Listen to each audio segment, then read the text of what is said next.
નમસ્કાર, હું છું પ્રિયા અને તમે જોઈ રહ્યા છો સ્પેશિયલ સ્ટોરી. દરેક સમાચાર પાછળ છુપાયેલી છે હકીકત, દરેક ઘટનાના અજાણ્યા પાસાઓ અને દરેક મુદ્દાનો ઊંડાણપૂર્વક વિશ્લેષણ લઈને અમે પહોંચ્યા છીએ તમારી સામે દ્રષ્ટિકોણ ન્યૂઝ પર. તો ચાલો શરૂ કરીએ આજની ખાસ રજૂઆત સ્પેશિયલ સ્ટોરી અને જાણીએ એક મહત્વપૂર્ણ વિષયની સંપૂર્ણ કહાની.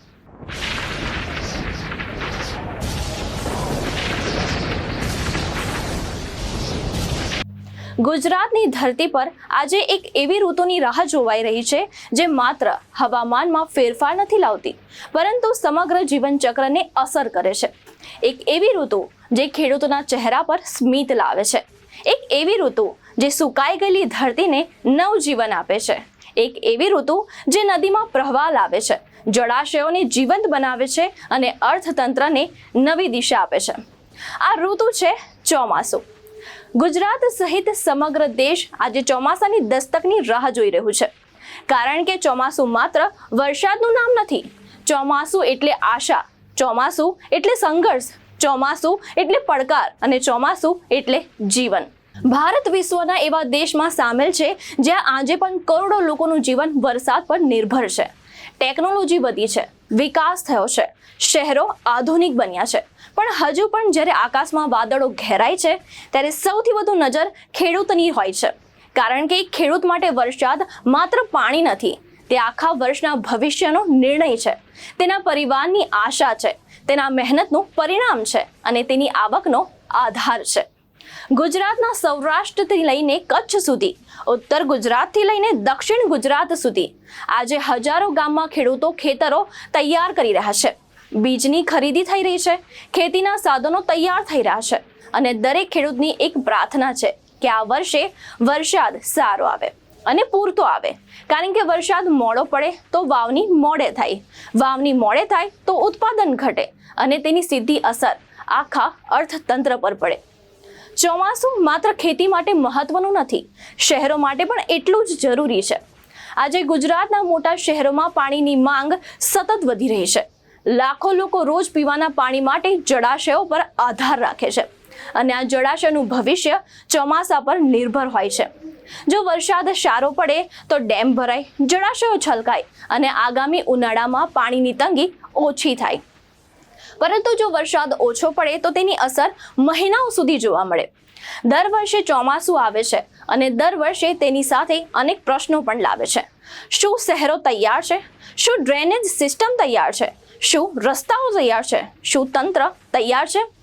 કારણ કે ગુજરાતના લોકો દર વર્ષે એક જ દ્રશ્ય જુએ છે. લોકો કલાકનો ભારે વરસાદ અને પછી રસ્તા પર પાણી, ટ્રાફિક જામ, બંધ પડેલા વાહનો અને મુશ્કેલીમાં મુકાયેલા લોકો.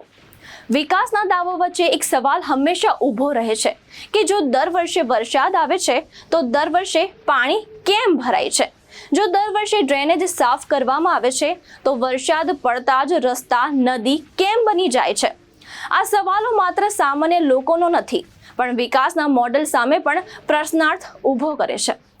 આજના સમયમાં એક નવો પડકાર પણ ઊભો થયો છે અને તે છે ક્લાઇમેટ ચેન્જ. વિશ્વભરમાં બદલાતું હવામાન હવે સ્પષ્ટ દેખાઈ રહ્યું છે. ક્યારેક વરસાદ સમયસર આવતો નથી તો ક્યારેક એક જ દિવસમાં મહિનાભરનો વરસાદ વરસી જાય છે. ક્યારેક લાંબા સમય સુધી વરસાદ નથી પડતો તો ક્યારેક અતિભારે વરસાદથી પૂરની સ્થિતિ સર્જાઈ જાય છે. વૈજ્ઞાનિકોનું માનવું છે કે વૈશ્વિક તાપમાનમાં વધારો, વન વિનાશ, પ્રદૂષણ અને માનવ સર્જિત પ્રવૃત્તિના કારણે કુદરતી ચક્રમાં ફેરફાર થઈ રહ્યો છે અને તેની સૌથી મોટી અસર વરસાદની પેટર્ન પર જોવા મળી રહી છે. ચોમાસું માત્ર ખેડૂતો માટે નહીં, પરંતુ સમગ્ર અર્થતંત્ર માટે પણ મહત્વપૂર્ણ છે. ભારતનું કૃષિ ક્ષેત્ર, ખાદ્ય સુરક્ષા, ગ્રામીણ બજારો અને અનેક ઉદ્યોગો સીધા કે આડકતરી રીતે વરસાદ પર આધાર રાખે છે.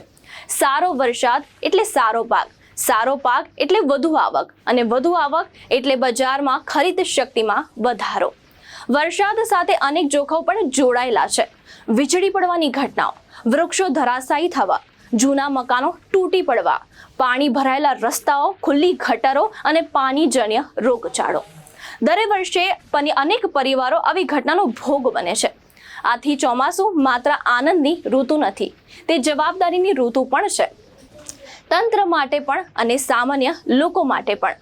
આજે જ્યારે ગુજરાત ચોમાસાની રાહ જોઈ રહ્યું છે ત્યારે દરેકની આશા એક જ છે કે આ વર્ષે વરસાદ સારો પડે, ખેડૂતોના ચહેરા પર ખુશી લાવે, જળાશયો ભરાય, પીવાના પાણીની સમસ્યા દૂર થાય અને કુદરત ફરી એકવાર હરિયાળું સ્વરૂપ ધારણ કરે. કારણ કે વરસાદ માત્ર આકાશમાંથી પડતું પાણી નથી, તે જીવનનું ચક્ર છે, અર્થતંત્રની ધબકન છે, ખેડૂતની આશા છે અને કુદરતનો સૌથી સુંદર આશીર્વાદ છે.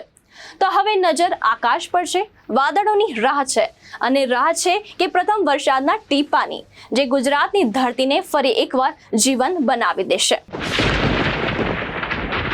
તો આ હતી આજની સ્પેશિયલ સ્ટોરી. હવે ફરી મળીશું એક નવા વિષય અને નવી સ્પેશિયલ સ્ટોરી સાથે. જોતા રહો દ્રષ્ટિકોણ ન્યૂઝ.